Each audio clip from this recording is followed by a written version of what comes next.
Muy buenas noches, encantadísimos en recibirlos. El día de hoy para la Universidad Tres Culturas es un gusto que ustedes nos acompañen con su presencia. Y bueno, yo soy la doctora Brenda Nieto, la jefa de área de conocimiento de la licenciatura en Mercadotecnia y Comercio Internacional de la Universidad Tres Culturas. Y es para mí un placer el día de hoy tener una gran conferencia que estoy muy segura que ustedes estarán esperando igual que yo. Para ello, voy a permitirme presentar al maestro Elías Rafael Ramírez Aviega, quien va a ser nuestro anfitrión en esta conferencia el día de hoy. Él es docente de la Universidad Tres Culturas en el plantel Zona Rosa. Adelante. Hola, ¿cómo están? Yo soy Elías Ramírez, profesor de Mercadotecnia de la Universidad Tres Culturas en el plantel de la Zona Rosa. Y bueno, bienvenidos sean todos a esta conferencia. Si la vida fuera un escenario, escoge el rock. Creemos que es un gran tema y nos vamos a divertir mucho. David, la persona con la que vamos a estar trabajando, ahorita le vamos a platicar todo lo que ha hecho y créanme que vamos a tener muchísima información muy agradable, muy diferente a lo que estamos acostumbrados, y es una gran oportunidad para que nuestros chicos y todos ustedes puedan participar con este tipo de mundos a los que no fácilmente se tiene acceso. Hi David, it's a pleasure to have you here with us. I'm representing the Marketing Academy at the UTC, Three Cultures University at Mexico City, but also we have participants from many different places in Mexico and also in Colombia as well. So many thanks to have you here. Thank you for having me. Muchas gracias for having me. Thank you. Vamos a agradecer a todas las personas que nos acompañan hoy, estudiantes, docentes, académicos y las personas involucradas en la industria de comunicación y entretenimiento. Y querida comunidad UTC, les informamos que este evento va a estar en inglés y en español para que podamos hacer llegar el mensaje lo mejor posible a ambas partes, ¿no? A David le vamos a tratar de comunicar todo en inglés y con ustedes vamos a estar haciendo una traducción simultánea, por lo tanto nos van a acompañar dos colegas, David Jr. y Alexander Laris, que ahorita van a aparecer por aquí, y ellos son los que van a llevar realmente esta conversación con David Davidian y nos van a presentar todo lo que David nos pueda compartir. Okay? So, dear David, as we talked before, we will conduct this event with fragments in English and in Spanish to try to better address all the content to the corresponding recipient. So we're going to be supported by David Jr. and also by Alexander Laris. You already know them. So I will go to send the microphone to Alexander, and Alexander and David, please help us to have this conference with David. Many thanks to both of you for this help, and Alexander is all of yours. Claro que sí, muchas gracias, profe Elías. Antes que nada, qué gusto saludarlo. Muchas gracias a todos los que están conectados en este momento. Gracias a los alumnos y a los que pues, organizaron también esta entrevista. Mr. Davidian, it's a total pleasure to have you here with us. It's not the first time. I was lucky enough to interview you last year. Well, it was like 2 years ago, but it's a total pleasure. Y Dave, también ya nos conocemos, pero es un total gusto estar aquí con ustedes. Thanks for taking the time, and yeah, we are really thankful with you, Mr. Davidian. Oh, man, it's my pleasure. Anything for you, bro. Es un placer. Great, so antes que nada, pues una disculpa por la calidad de la cámara, creo que no es la mejor. Prometo que para próximas entrevistas ya armaré un buen set. Pero muchas gracias por tenerme con ustedes. Y pues nada, vamos a arrancar. Mr. Davidian, thanks again. And if you're good with it, we will start the interview. Sure. Perfect. So, well, first... Se está cortando, sí, he's getting cut off. First of all, oh, there he goes. Total pleasure for us, as I was telling you. I can't hear you, Lars. Your microphone's cutting in and out. I think he was asking you something about a process. No. And if you're okay with it, we will ask you for Laris, no te podemos your escuchar. experiences No te podemos in the industry, and he wants a brief history of how I got started, but Yeah. I can't really hear you, Lars. He's gone. Is Elias there? Hermano. Yo creo que... There he Okay, is. ahí voy. Yes, ahí vas. Ahí vas. Sí, We voy a lost tratar Lars. I am going to try Conexión se fue. to yeah, don't worry about it. I'm going to try to get the point from Larry's gone. So in this beginning, my dear Davies, both of you, thank you very much. I'm going to present to the rest of the people part of your CV, David. So I'm going to start in Spanish because you already know what you are. So I'm going to start with the team. So, queridos amigos, queridos estudiantes, les voy a platicar muy rápido nada más algo, porque son 40 años de experiencia la que tiene nuestro querido David Davidian, pero les voy a platicar un poquito de lo que David Davidian ha hecho en la industria musical y en el espectáculo. Entonces, tenemos un invitado muy especial a nivel internacional. David Davidian es manager musical que por más de 4 décadas ha participado en giras mundiales con famosas estrellas de la música pop y del rock and roll. David ha sido director de video de Ozzy Osbourne, Kanye West, Avril Lavigne, Metallica, Britney Spears, New Kids on the Block, AC/DC, Deftones y Rush. David ha sido coordinador de producción de Alan Parsons Live. Me encantó ese concierto. By the way, this concert was amazing, my friend. Ha sido productor de Alan Parsons Live y diseñador de producción de Van Halen. I really love Van Halen. También ha trabajado como manager de producción de Bon Jovi, Culture Club, Peter Frampton y Enrique Iglesias. Ha sido diseñador y director de video de Marilyn Manson, Deftones, Will Smith y Luis Miguel. Finalmente, podemos mencionar que David Davidian ha sido diseñador de iluminación de System of a Down, In Excess, The Kings, Joe Cocker, Natalie Cole, Motley Crue, Kiss, The Jackson y Santana. Actualmente, David es tour manager de Alice Cooper y de Hollywood Vampires. Este último es un supergrupo que, en palabras del cantante Alice Cooper, es la banda de bar más cara del mundo porque está integrado por Alice Cooper, por Johnny Depp y por Joe Perry, que es el guitarrista de Aerosmith. Así que es para mí un gran placer presentarles a nuestro amigo y colega David Davidian, para quien pido un fuerte aplauso, y ya nos escucharé en algún momento. Pero muchísimas gracias, David. Thank you very much, David, to accept this invitation to try to share all this experience with our students in our academy. Many thanks. Sure, my pleasure. So I'm going to send back the microphone to Laris. Laris, you are ready? You're Hola, ready? ¿qué tal? Sí, ¿me escuchan ya? Sí, todo bien. Perfecto. Lo que pasa es que parece que quiero hacer una prueba. Si me siguen escuchando en este momento, ahí me... No. Just froze. No, he's testing something to see if he can hear us or not. So it seems like whenever he switches the camera, it starts acting up like that. Yep.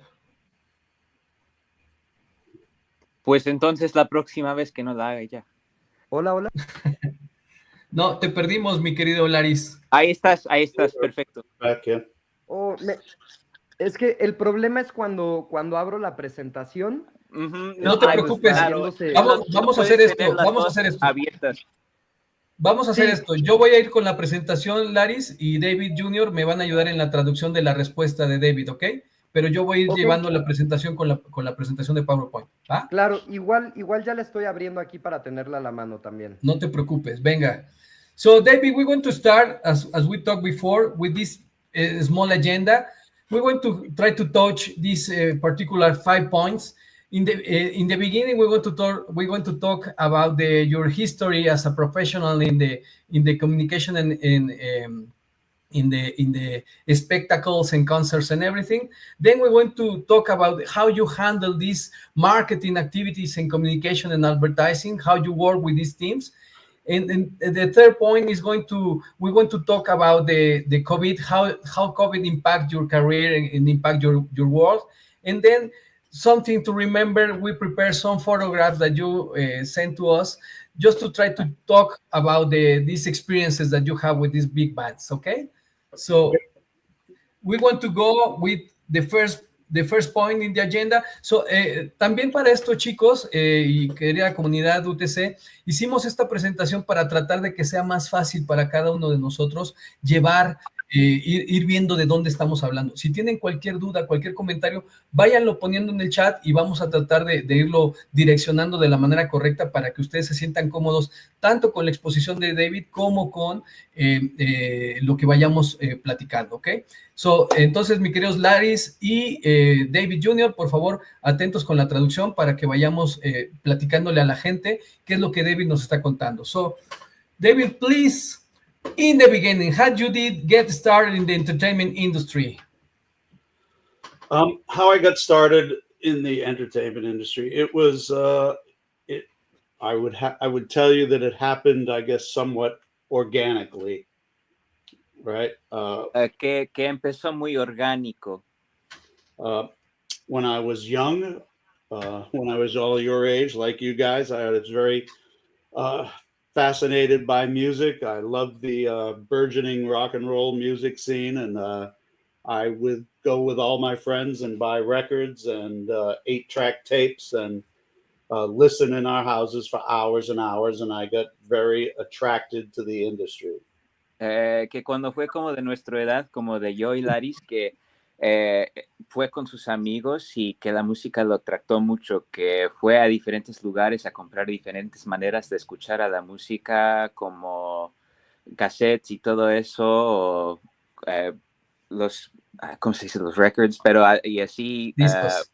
sí, los discos, y así pues buscó, escuchó por horas y le fascinó mucho y quería hacer lo que pudo para entrar.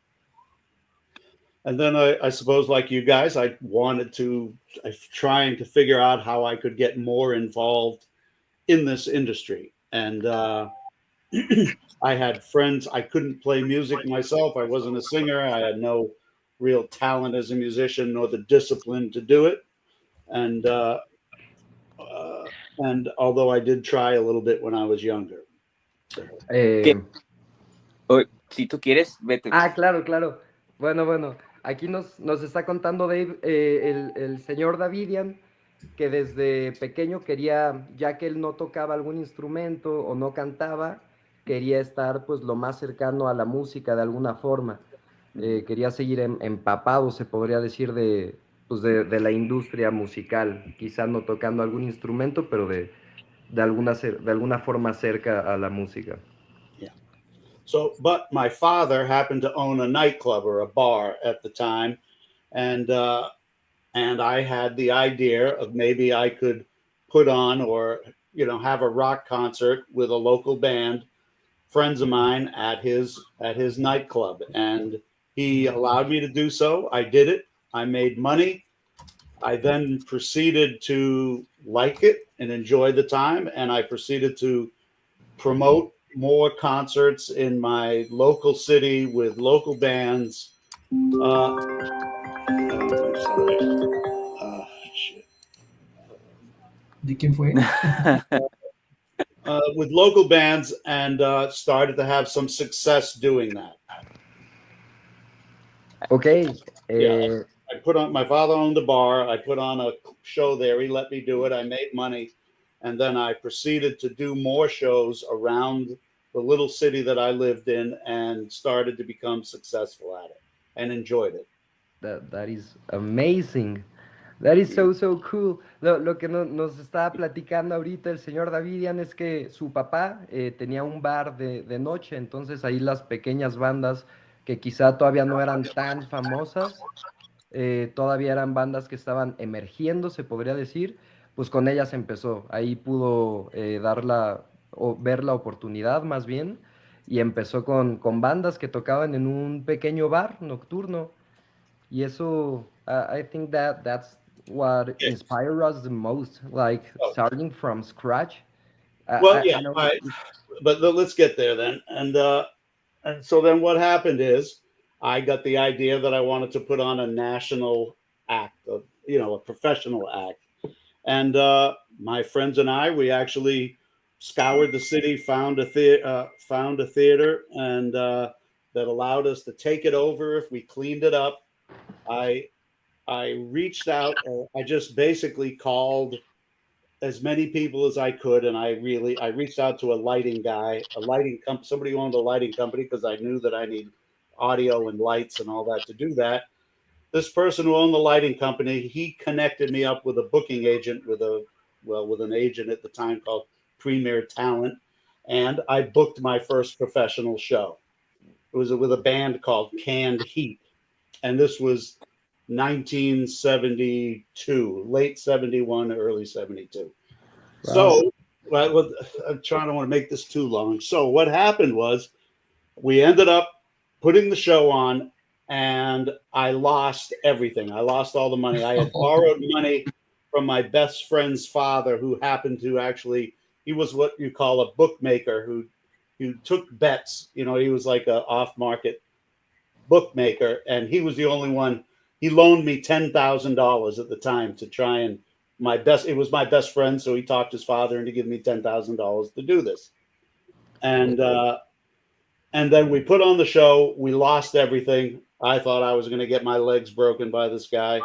What ended up happening is that the lighting company that had helped me organize all this felt sorry for me and offered me a job. Oh, okay.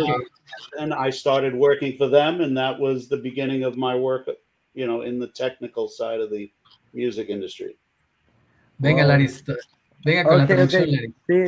Sí, bueno, pues aquí lo que nos está comentando es que empezó con una pequeña banda, primero, le pidió prestado $10,000 al papá de un amigo suyo, sí se los prestó y todo, contactó una compañía de iluminación y todo para ya empezar, pues, profesional, pero para no hacer el cuento largo, se perdió todo, salió mal, la primera vez no salió bien, pero al menos se podría decir que ya estaba dentro de la industria, ya conocía un poquito más. Entonces, esos $10,000 se perdieron.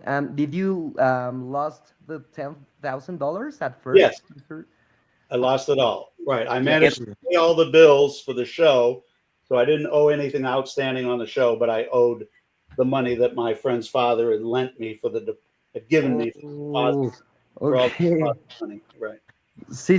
Entonces sí, se perdieron los $10,000 totalmente, no le debió nada a ninguna compañía, todo se pudo solventar y nadie perdió, se podría decir ahí, pero el que sí le acabó debiendo es al papá de su amigo. But yeah, we all start somewhere. Right. I guess you could say. And then I went on to work for that lighting company for 10 years. They taught me all of my basic technical knowledge and my design knowledge. I was the first employee they ever had. Wow. I went on to work for them for 10 years, Wow. doing lighting, and then, becoming a designer, and then started working on my own as an independent, about 8 or 9, 10 years later, moved to California, so forth and so on. I mean, that's how I got started. We could say that you started in the lighting company, lighting, yes, in the lighting company. Yes, I started doing lighting, learning first of all, cable, electrics, making cables, carrying stuff, building systems, and then I would learn design, techniques and skills and theories and all that from these people who own this company, and went on to study it some more myself, and then started actively doing it within the safety net of the company, and then started off on my own, 8 or 9 years later. I worked 8 or 9 years. Okay, that is amazing. Entonces, lo que pasó es que él empezó, ya después de haber perdido ese dinero y de ese, pues se podría decir que ese tropezón, ya tenía como el conocimiento y empezó en la industria en la industria de la iluminación. No fue directamente en la musical, sino empezó en la industria, pues, de todo lo que es iluminación, y, la ingeniería de cables, todo esto, fue el área donde comenzó el señor Davidian. Entonces, esto suena increíble. And how did you ended up in the music industry? Well, that's what they did lighting for. Music. Okay. Yeah. But later on, you moved from area, right? You quitted on the lighting. I started in Boston, right? And then, again, all all of my additional skills just really came out of luck or necessity, to tell you the truth. Okay, You know, okay. Yeah, yeah. I mean, it's a thing where when you're coming up and coming, you don't earn much money. And in the business, like for instance, production, where I started doing as production manager, you're much more you're much more attractive to be hired for a mid-level and a smaller band if you can do two jobs. And so I Instead of only one band of instead of high one level. job, it's not a band. So in other words, when you're a young band, you don't have much money. So if you can hire somebody who can be your production manager as well as your lighting guy, or Yeah. who is your tour manager and your front of house guy, you're a lot more attractive Oh, as yeah. a Yeah. potential hire, as somebody that's looking for a job.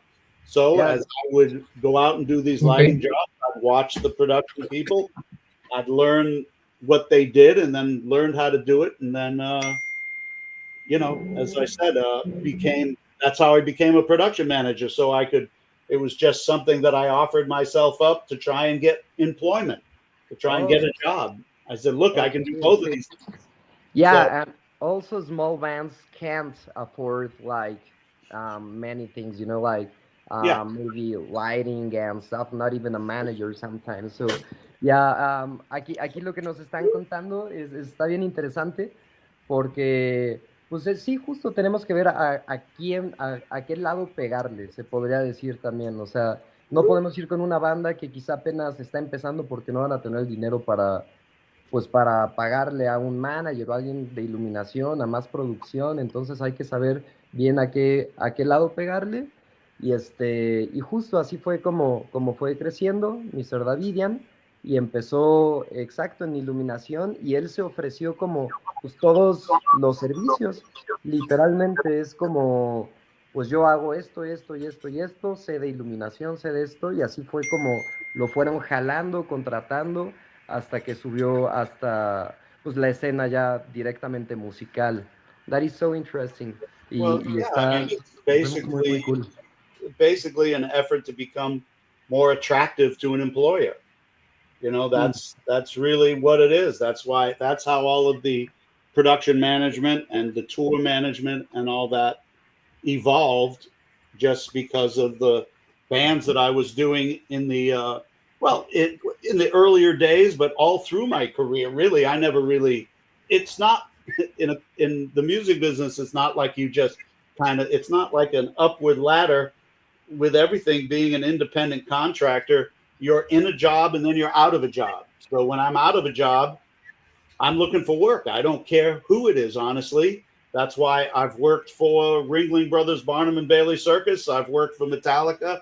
I've worked for the Three Tenors. I work for anybody who's interested in employing me, and pretty much, have as many skill sets available to allow myself to get hired. It's really, there's never been any trajectory, or I'll go from from a band like Metallica to a band like Yngwie Malmsteen or whatever. It's if I'm not okay. find work, it doesn't matter to me who it is. Never has. Okay. So you don't necessarily have to like what you're working for, right? Not at all. I mean, I have found respect and enjoyment in pretty much every band I've ever worked for. But whether it's something I might put on at home when I come home by myself, maybe not. But I've respected every artist that I've worked for, their professionalism. Nobody gets to where 4,000 to 5,000 people want to see them without having something to offer. Yeah.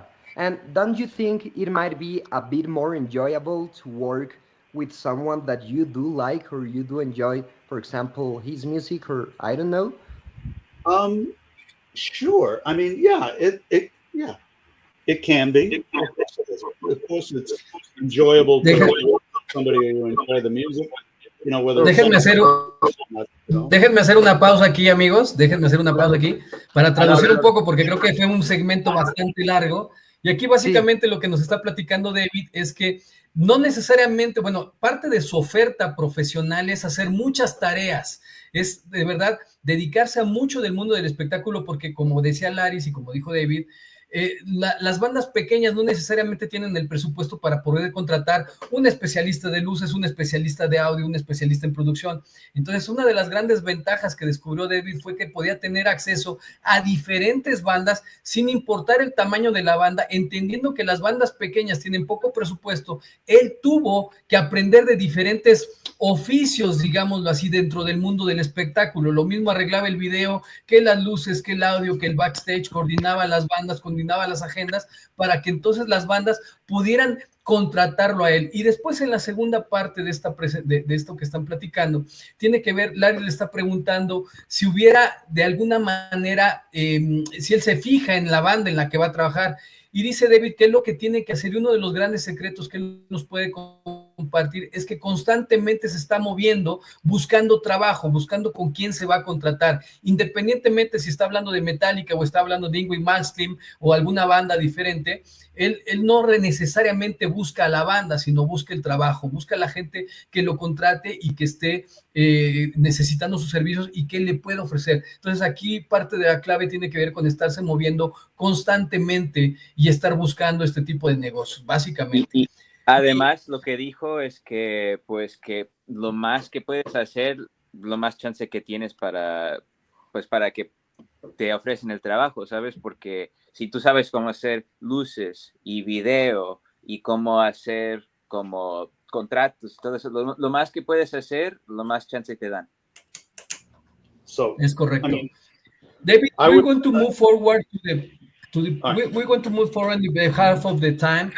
Well, before we move on, let me try and say something and summarize here as much as I can. Many things. I would tell all of you guys to not think of the entertainment industry as a linear progression. In other words, you don't go up the ladder. You don't move from the club band to the theater band to the stadium band to the arena band. It doesn't work like that. The music business is really rooted in the skill and the love that you have for your job. And the best thing you can do to work and to progress is to be the best kind of employee that you can be, is to work hard, ask questions when you're supposed to ask questions, take initiative when you're supposed to take initiative, help the people around you, be a good employee. And every job you do, there is something to learn and something that will help you in the future, and to be a good person to all of those people around you, because that person who is the second man on the audio crew in 5 years might be the production manager of the biggest band in the world. So be a good person, be a good employee, take every opportunity that's offered to you and use that opportunity to learn and advance your skills and your network towards your future employment, whoever it may be. And Okay, venga la traducción, Laris. Solo antes, do you think being a good employee is the key in order to grow in the business? Sure it is. Of course it is. Okay, nobody's going to hire an asshole or somebody who doesn't know what they're doing. Yeah, that makes sense. You know what I mean? Yeah, for sure. You have to think about it. If you're hiring somebody, be the person that you would want to hire. Of course. Right? So Totalmente. if you've got 5 people here, which guy are you going to want to hire? The guy that sits on his phone or just goes out walking around, or the guy who's engaged, asking, what can I do to help? How can I make your life better? Be the person that you would look at, that you would want to hire. Of course, yeah, it makes total sense. Aquí lo que nos está comentando es que, a ver, para empezar, si queremos crecer de primero llevar bandas que son de un restaurante a un bar y después trabajar con bandas que son de teatro a bandas que son de estadio, ir creciendo, no funciona así de fácil. O sea, lo que tenemos que tener en mente es ser un buen empleado y hacer las cosas bien. Esa es la clave. Nadie quiere contratar a un imbécil, la verdad. Eso es lo que nos está diciendo el señor Davidian, y es justo, creo que esa es la clave tal cual. Nos comenta que el secreto está en ser buen empleado, en hacer las cosas bien. Nadie va a querer contratar a alguien que esté en su celular todo el día. Van a querer contratar a alguien que esté comprometido contigo, con llevar los resultados a cabo. Thank you, Mr. Davidian. Right. I mean, That is amazing. again, this job is long hours, hard work, grueling pace, no sleep. If you don't love it and you're not interested, don't waste your time. Claro. Venga, si eso no les dilo. gusta esto de corazón, si no es lo suyo, si no le ponen el corazón, no pierdan el tiempo. Esto es corazón y tienen que saber qué es lo suyo, o si no, es una pérdida de tiempo. Muy bien. Muy bien. Dave, no sé si quieras seguir con las siguientes preguntas también. Pues sí, lo que sea. Yo estoy aquí para traducir lo que ustedes necesitan. Si es de preguntas, si él no sabe cómo, pues, si ustedes no saben cómo quieren traducir algo, yo estoy aquí. Perfecto, muchas gracias, perfecto. David. Si quieres, vamos a movernos un poquito, David, hacia la siguiente diapositiva que está ahí en pantalla, que es cómo ha manejado su experiencia con equipos de mercadotecnia, publicidad, administración, que de repente pueden llegar a ser un dolor de cabeza para alguien creativo, ¿no? ¿Qué situaciones ha tenido y cómo las ha podido manejar? Okay, yeah, so the question now is, how would you handle like these following experiences, like organizing a marketing team, like also advertising and administration, all the financial as well, all the teams. How would you like organize those teams, and have you ever changed your plans because of marketing issues, like last moment or something? Yeah.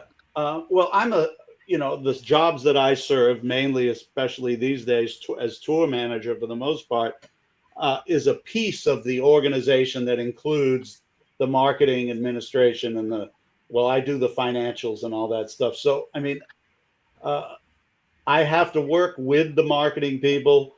I mean, the marketing people really only affect me in things like making sure that they're advertising the correct show times, that the right bands' names would be on the posters, et cetera, that the posters or the radio advertisements or whatever are factually correct, Mm-hmm.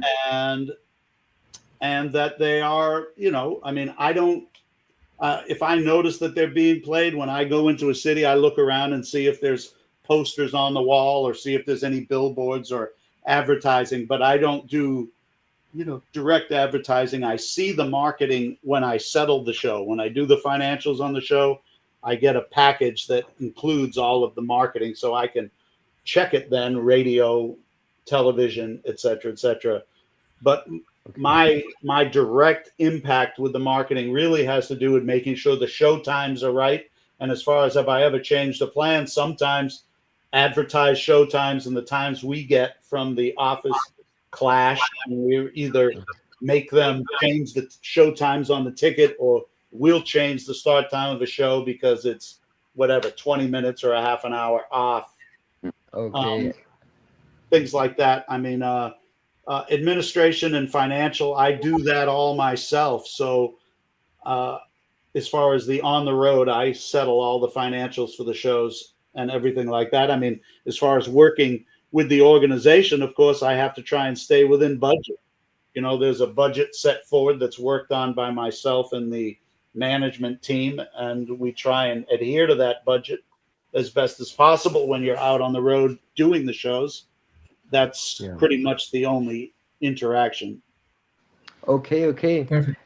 Aquí lo que nos está comentando es que principalmente siendo un tour manager en este rubro, en lo que más nos tenemos que fijar en cuanto a marketing es ver que pues, sí se esté publicitando bien el show que vamos a dar, que las fechas, que el horario, que todo eso pues esté claro y esté bien. O sea, principalmente eso es donde tenemos que, como tour manager, nuevamente me refiero solo a este rubro, es donde tenemos que pues, poner el ojo que se esté publicitando de forma correcta, que no haya error, que se diga bien, que coincidan las horas.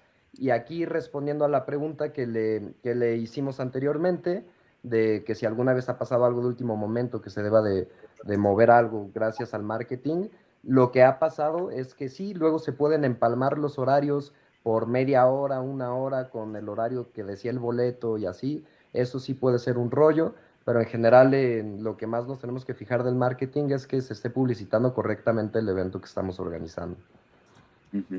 Muchas gracias, Laris.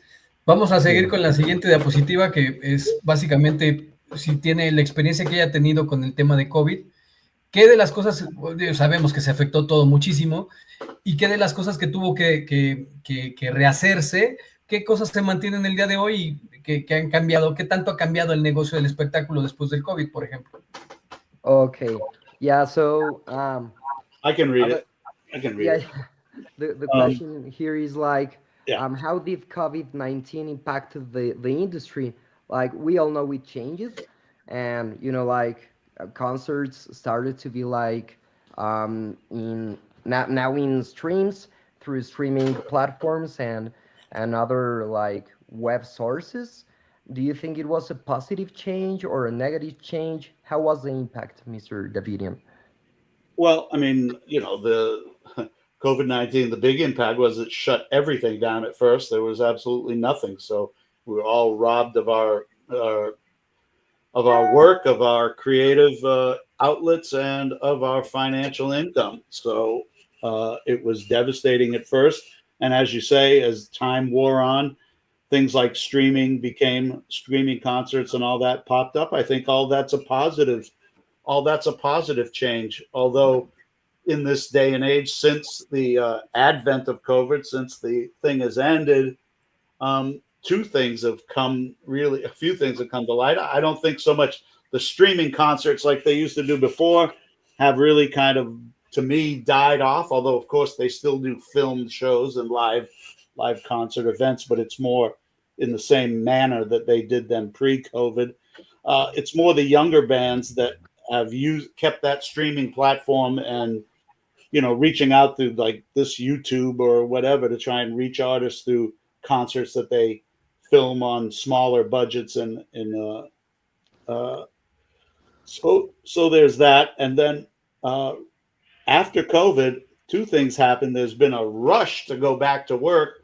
So a lot of the technical sides, there's been a glut of work. There's been a lot of work that has really strained the technical resources of the industry. It's very hard to get some of the things that you want, whether it's lighting, buses, trucks. You have to book them far in advance because of the demand these days is incredibly high. Okay. And the market now, I would say, is starting to get overcrowded. I mean, people can't stop doing shows, it seems, these days. There's so many bands out on the road. It's like they're trying to make up for lost time. Yeah. Yeah. Ok. Totally. So, bueno, lo que nos comenta, Venga con la traducción, Laris. mande, perdón. No, la traducción, adelante. Claro que sí. Lo que nos comenta es que justamente para empezar lo que hizo el COVID fue que cerró todo. Absolutamente todo se pausó, hubo una recesión total y después que surgió justo este tipo de conciertos que están en línea, conciertos transmitidos a través de plataformas y empezaron esos que en su momento tuvieron su hype y todo bien, pero lo que pasa es que ahorita sobre todo ese tipo de conciertos en línea le ayuda más a bandas pequeñas. Las bandas pequeñas son las que se quedaron con ese concepto y lo demás se podría decir que ya volvió casi a la normalidad. Sin embargo, a partir del COVID-19 la demanda ha cambiado muchísimo. Por ejemplo, para reservar autobuses, aviones, cualquier cosa que antes reservabas más instantáneamente, ahora se reserva con muchos meses de anticipación, de antelación, justamente porque desde el COVID pues todo se detuvo. Entonces ahorita es como hay una sobrecarga, hay mucha demanda de todo esto. Y los conciertos en línea principalmente ayudaron a las bandas pequeñas. Y yeah, that makes total sense. I have a personal question that I would Sure. like to ask you. What do you think about the concerts that happened through the COVID-19 era? Like the streaming concerts, they were charging quite a lot for a ticket. even Oh though yeah. you were not able to be there. Like they were all streaming platforms, Yeah. but they were charging quite some money. Do you feel like they should be doing that, or what are your No, I thoughts? mean, I'm never been a fan of big ticket prices for anybody. You know, I mean, I don't necessarily think it's fair without knowing. Look, the thing, it's all it all comes down to their expenses. That look, everybody, 99.999% of these people are here to make money. They're here to turn a profit. You know, they're here. They too have families to feed, and of course, you know, some want to turn higher profit than others for whatever reasons. But the first thing you would have to look at, which you don't have access to, is how much it costs these people to put these events on. Of course, they've got to rent the studios, they've got to rent the satellite time, they've got to rent the trucks, they've got to rent all this equipment to actually execute these shows. So, Yeah. and you know, especially in the beginning, they had no idea what the demand was going to even be. Now, after it got up and running, maybe you could tell, maybe you couldn't. But uh, I mean, I never did one. I never did one Okay. with any of the bands that I work for. Okay. Okay. So I can't really tell you what the costs were, tell you whether the ticket price was comparable to their expenses. Okay. But nobody's a big fan of ticket prices, but I wouldn't judge them on the cost of the ticket until you had a better idea of what it cost them to put the show on. And Yeah, then, I'm pretty sure that they have a reason to charge what they charge. That they well, don't of do it course, they like. always have a reason, and one wants to hope that it's a, you know, it's a more altruistic reason than it is a Mm, personal yeah. profit reason. But Yeah. that boils down to the actual band, to tell you the truth.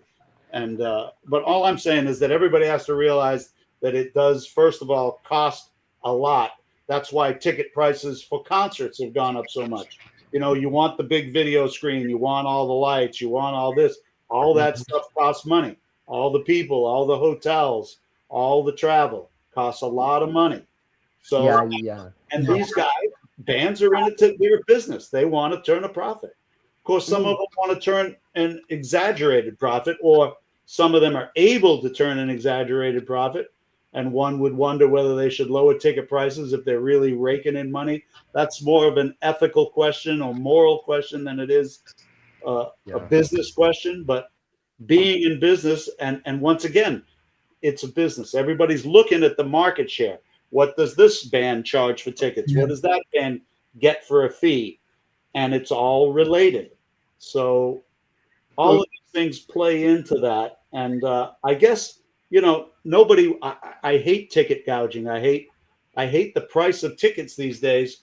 But also, you have to understand that it's a very expensive business to put on a show or to put on a live stream, mostly for the satellite time and the trucks and the recording gear and the studio and building the lighting system, programming it, all the people involved. yeah. It's got a lot of costs. Yeah, yeah, yeah. So, Muy bien. perdón, Venga, lo venga con la que, traducción directamente, Laris, claro por que favor. sí. Lo que le pregunté al señor Davidian es que mucha gente se había quejado de los precios de conciertos en línea, porque luego eran bastante elevados y la gente se quejaba de que es un concierto en línea. Le pregunté si él apoyaba esos precios o no y su opinión, a lo que me contestó que, bueno, para empezar, él nunca ha sido fan de los boletos caros, creo que nadie aquí. Pero sin embargo, tenemos que también ver el otro lado de la moneda y eso es algo que nunca vamos a saber. Todo lo que costó el organizar ese concierto, aunque sea en línea, aunque sea totalmente transmitido en vivo, no sabemos cuánto costó la iluminación, cuánto costó el equipo de camiones que transportaban la iluminación, cuánto costó en general organizarlo, transmitirlo. Todo eso son cifras que nosotros como audiencia no sabemos. Entonces, pues sí, es muy fácil como quejarnos de qué caro, ni siquiera estoy yendo a verlos en persona, pero pues no sabemos tampoco qué onda. Y otra de las cosas que se me hizo muy interesante que mencionó el señor Davidian es que para empezar esto era nuevo. Las empresas no sabían cuánto cobrar, no habíamos tenido una pandemia así, no sabían qué tanta demanda iba a tener. si sí se iban a comprar los boletos o no. Entonces empezaron con un precio en el que pues no le iban a perder de alguna forma. Entonces se me hace muy interesante. No sé si quiere agregar algo usted, profesor Elías. No, yo quisiera aquí, muchísimas gracias, Laris. David Jr., si nos puedes ayudar con esto de las memorias. David, we're going to start with this part of the presentation, which is the most dedicated to your memory. So we select some photographs, and maybe you can start to share with us some kind of your memories. So, okay. Tú nos vas a ayudar con la traducción, mi querido David. Uh-huh. This is the first one. AC/DC, one of my favorite bands to work for. I actually just saw Brian about 2 or 3 weeks ago in London, as a matter of fact. They're the lovely guys, wonderful band, great songs, great to work for. I would call them, they were friends for a long time. So, my memories of them are all good. Big show. We had some good experiences and some tough days in production, but always it was a pleasure and an honor to work with these guys. I knew them. I met them in like 1975. Pues que los ama, que les trataron muy bien, que pues le acaba de ver a Brian hace como unas 2 semanas en Londres y que pues todos siempre, cada vez que lo ven, es un tiempo pues muy divertido, que durante la producción, que aunque fueron algunos tiempos difíciles, que siempre fue algo que le orgulló mucho y que pues que tiene mucho amor y que que empezó con ellos como a las 9,075, no 9,000, 1975. 1975, perdón, sí. Muy bien. Made some of the best Aquí rock tengo otra. songs ever made. Sí, que tienen uno de los mejores canciones de rock que pues en el mundo que han hecho. ¿Cuál? Pues, what are your favorites? Favorites? Yeah. I would say a lot of my favorites. They hail back from the Highway to Hell record. The title track, and Girls Got Rhythm, and then the Back in Black record. Yeah. The title, and was it You Shook Me All Night Long, and things like that. All of those things. The Thunderstruck record, the title track off of that. Who Made Who? Dirty Deeds earlier on. I saw them with both Bon and, of course, Years with Brian. So they were both great, and it was always, it's great. You gotta love them. Pues que casi todos. Pues yo no creo que tengo que traducir eso, ¿verdad? Sí, tú tradúcelo. Dice que son algunas de sus canciones favoritas y habló de cada uno de los discos, ¿no? Sí. This is the Ball Breaker tour. Right. That's my video screen in the top left corner there. Ese es el tour de Rompehuevos. Yeah. Muy bien. Alice Cooper. Alice Cooper, one of the sweetest, nicest men in the music business. I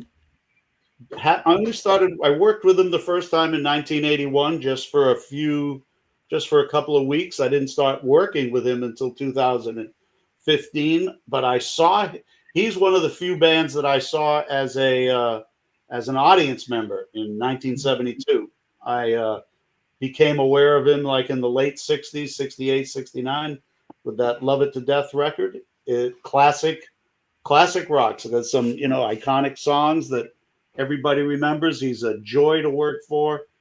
And all of these guys are great. And I love them to death. It's a pleasure every day to go to work with them. Muy bien. A ver, David, traduce, David. Pues que no empezó, pues la primera vez que empezó a trabajar con él fue como 1981, pero fue una de las primeras bandas o cantantes que fue a ver antes de que trabajó en la música, que fue como a los 1972 o algo como así, que pues lo vio en vivo. Y pues ahora que está trabajando con él ahorita es uno de los más amables que he conocido, que todos de su grupo son pues muy lindos y que le tratan con un montón de respeto y que pues aunque así tuve su personalidad así en el escenario, así no es en, pues atrás, así es muy lindo, muy amable, muy pues paciente y todo eso.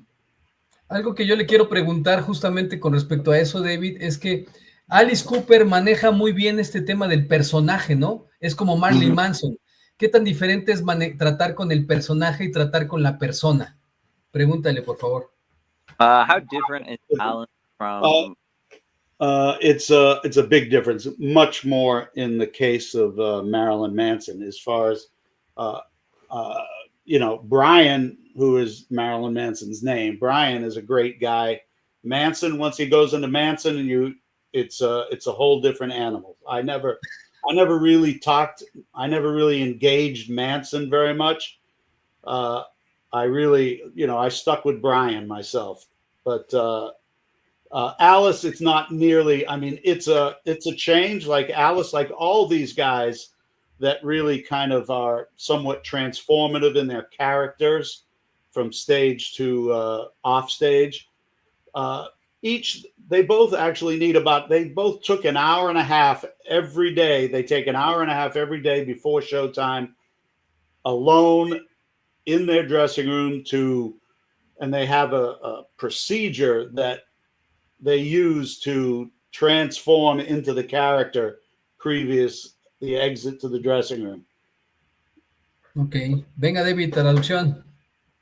Pues que es muy drástico, especialmente con alguien como Marilyn Manson, que su nombre real es Brian y que pues es muy lindo cuando no está en personaje, pero cuando ya pone ese personaje de Marilyn Manson, es una persona diferente, que casi ni quería hablar con él cuando estuvo así, porque pues fue una cosa que pues él preferiría hablar con Brian y no con Marilyn Manson. Pero es una cosa que cuando Alice hace algo para cambiar o transformarse en este personaje o cuando alguien como Marilyn lo hace, toman como hora y media hacer sus como rituales para hacerse en sus como en sus monstruos. Transformarse ¿sabes? en el personaje. Exacto. Muy bien. Fantástico. Aquí está otra vez la banda de Alice Cooper. Yep. That's a very good band, Bon Jovi. A lot of good times with Bon Jovi. One of those bands that were mega popular, like NSYNC and Britney was, and all that. Bon Jovi, nice guy. He was always very nice to me for 15 years. I mean, I did every show he did for 15 years. So I spent a lot of time with them. I enjoyed it. It was a good band. They were great at what they did. They were at their prime when I was with them. And, this is from Wembley Stadium here. And it was a good to work for them. It was, as big as a band gets. And it was great to experience that. Venga la traducción, David. Pues cuando trabajaron con ellos estaban a los más impresionantes que pudieran estar, que Bon Jovi fue gigantísimo y que pues todos sus shows fueron tan impresionantes que de verdad fue un tour muy bueno y que fue una experiencia que le gustó mucho, pues porque pues, es algo que de verdad no puedes experienciar como todas veces en tu vida, como es es un caso muy raro. Mm-hmm. ¿Y cómo manejas el trabajar con gente tan famosa, por ejemplo? ¿Cómo es el trato? Ya, digo, Bon Jovi también por sí solo es un gran personaje. ¿Cómo manejas este tema de la fama y el tratar de darle este trato de rockstar a tus clientes? How do you feel about like treating celebrities and stuff like that when you're working with them? Like, is there like a different sort of way that you talk to them or treat them, or like is there like some sort of like level of respect that you have to give them rather than anything else? Well, for the most part, I try and treat them like anybody else. There's like you would have to treat any boss. You have to have a certain level of respect, and I don't know if distance is the right word, but you've got to know when to talk and when to listen and all that stuff. But I try and treat them. I've never really thought of it. They're regular people who have a skill set that I don't have, and they are, they've turned it into a good big business, and I am their employee. I've never forget that I am an employee. I am not an equal is the same thing that, nobody's equal. Nobody's not equal isn't the right word, but a boss is a boss is a boss, whether he's a musician or somebody who sells cookies or shoes. You have to treat them with a certain amount of deference, maybe is the right word. But I try and treat them, for the most part, I treat them like anybody else. Venga, David. Pues que son cualquier persona, pues son su jefe, obvio, entonces que tiene que tratar ellos con el respeto de un jefe, tener su, pues, no distancia, pero su nivel de respeto para que puedan funcionar como un negocio. Mi papá le ve como que es una persona que tiene un talento que lo usaron para ganar dinero y que él está trabajando por ellos, y así es. No es nada como que son... So, and the other thing is you got to realize that I'm there because I have a skill and a talent that they need. Mm-hmm. And so I can speak to them as a professional, as an equal, in my skill set to theirs and theirs. They can't do what I do. I can't do what they do. So Fantastic. On that level, it's a very balanced relationship, and it has to be, because you've got to be able to tell them good things as well as bad things, Pues Many thanks. Él tiene unos talentos que ellos no tienen. Él sabe de las luces, del video, de cómo manejar un tour, que él tiene estos talentos que ellos necesitan para hacer su propio negocio. Entonces es una cosa que pues así hablan, es una cosa que él les ayuda a ellos y ellos les ayudan a él. Así van todos los negocios, y que pues pues que ustedes tienen que saber que también ustedes tienen esos talentos, que tienen algo que ofrecer a estos artistas y todo eso. Muy bien. Eddie. Van Halen, another incredibly talented, great band, one of the best rock bands to ever, get on a stage. Ed was a truly gifted artist. Ed was, he was a true artist, true talent. And it was, I felt very lucky to be able to listen to him every night and to be exposed to that level of talent, I guess, every day. They were all talented, and they were all great, but Ed was special, no doubt about it. Que Eddie fue muy especial, que él fue uno de los más talentosos de que él ha escuchado, que todos los artistas que con él trabajó fueron muy talentosos y que tienen sus propias cosas que les hacen especiales, pero Eddie fue pues especial, muy especial. Muy bien. Aquí está con Sam. And Sam, yeah, I did lots of years. I mean, I worked with Sam from 1980. I worked Sam for over 20 years. Que trabajó como 20. Muy talentoso. All of them, every one of them. It's an old lighting rig from Van Halen days. Okay, muy bien. So we're going to move forward. Many thanks, David. I guess it's amazing. We can start talking about your career many hours, but in the behalf of the conference, we're going to pass to the Q&As. If somebody has some question to try to address this with David, I don't know. No sé si alguien tiene alguna pregunta que quisiera hacerle. Yo sé que podríamos estar hablando horas de todo esto y nos faltarían detalles, ¿no? Pero no sé si hay alguien que quiera hacernos alguna pregunta. No sé si Paola o Miss tengan la pregunta por ahí.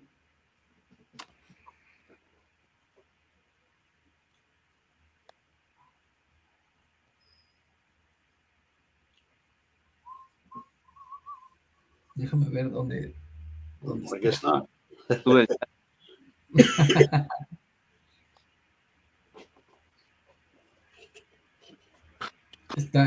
Está Laris preguntando si se puede conectar, mi querida Pau. No sé si hay alguna pregunta en el chat. Es que yo no tengo acceso al chat.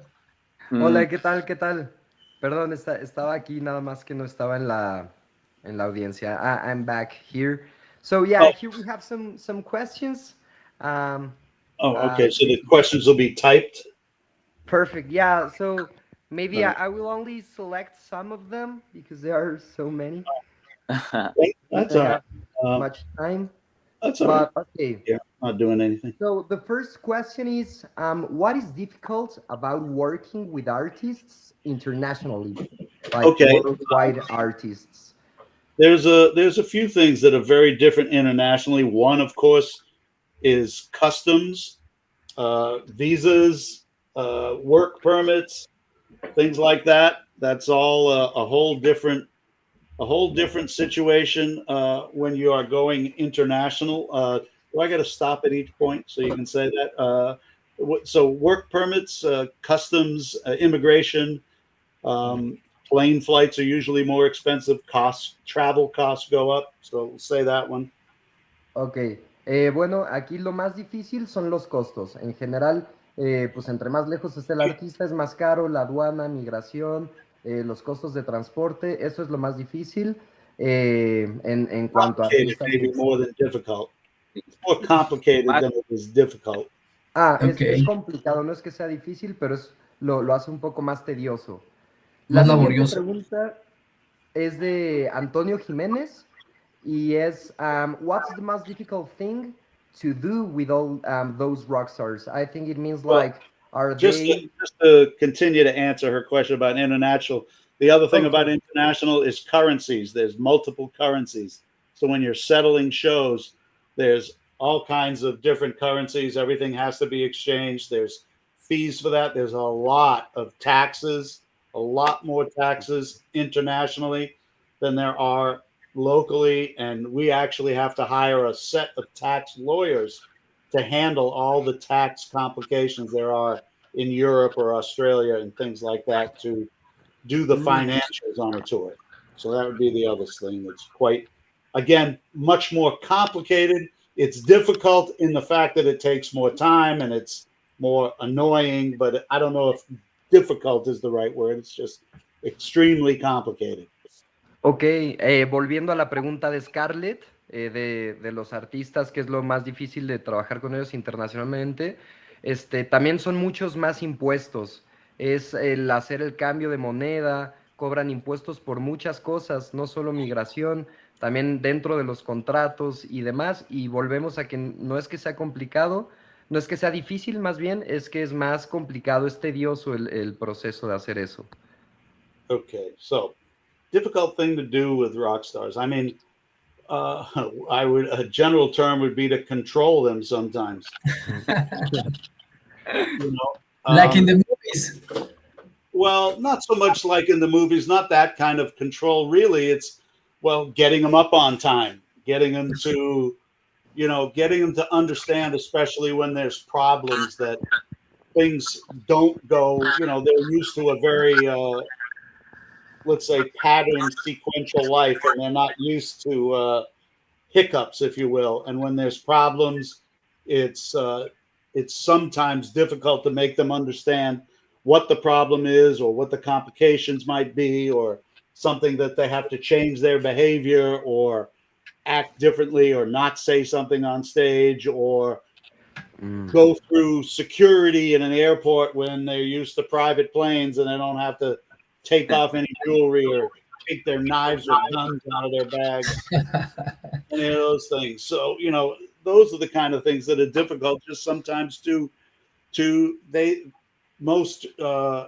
most celebrities live in a very insulated world, and some dealing with problems and difficulties and things that veer off of their normal path is probably one of the most difficult things to get through with celebrities. Ok, que lo más difícil de tratar con rockstars es el poderlos controlar de alguna forma, el cómo actúen, el qué digan en el escenario, porque muchas veces eso no está en nuestras manos, el cómo se comportan en el aeropuerto y todo eso, pues supongo que hay de artistas a artistas. Entonces, sí, nos comenta el señor Davidian que lo más difícil es como poder tener el control de cómo van a actuar, de sus actos. Y justo aquí tengo una pregunta bien interesante de René Arturo González Gutiérrez. Okay, here I have another question. It is kind of long, but it is very interesting. Okay. So it says, I play several instruments, and for a long time, I have been looking for a way to enter this world. Do you think it's important for me to stop thinking like music and, as you mentioned, keep working on different things in the area to achieve great things or passion instead of thinking only of music? Well, I mean, if music is it really depends. If music, if playing music is your passion, I would never discourage anybody from trying to pursue that. I think that if they're having trouble as an artist, I think that there's a lot that can be learned from taking that love of music and applying it to the technical side.